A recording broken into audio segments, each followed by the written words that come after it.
chacun sa chimère.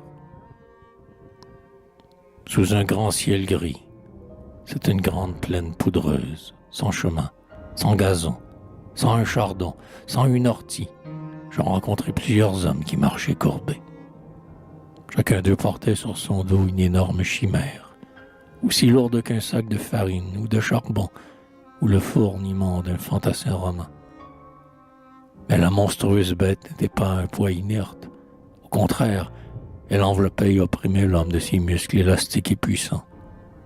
Elle s'agrafait avec ses deux vastes griffes à la poitrine de sa monture, et sa tête fabuleuse surmontait le front de l'homme, comme un de ces casques horribles par lesquels les anciens guerriers espéraient ajouter à la terreur de l'ennemi.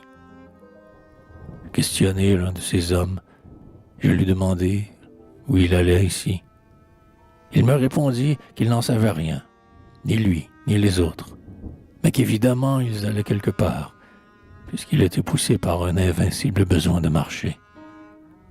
Chose curieuse à noter, chacun de ces voyageurs n'avait l'air irrité contre la bête féroce suspendue à son cou et collée à son dos. On eût dit qu'il la considérait comme faisant partie de lui-même. Tous ces visages fatigués et sérieux ne témoignaient d'aucun désespoir. Sous la coupole splénétique du ciel, les pieds plongés dans la poussière d'un sol aussi désolé que ce ciel, ils cheminaient avec la physionomie résignée de ceux qui sont condamnés à espérer toujours.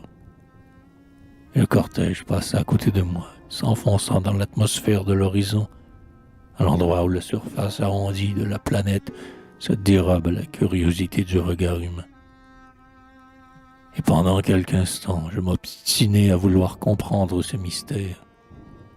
Mais bientôt l'irrésistible indifférence s'abattit sur moi, et j'en fus plus lourdement accablé qu'ils ne l'étaient eux-mêmes par leur écrasante chimère.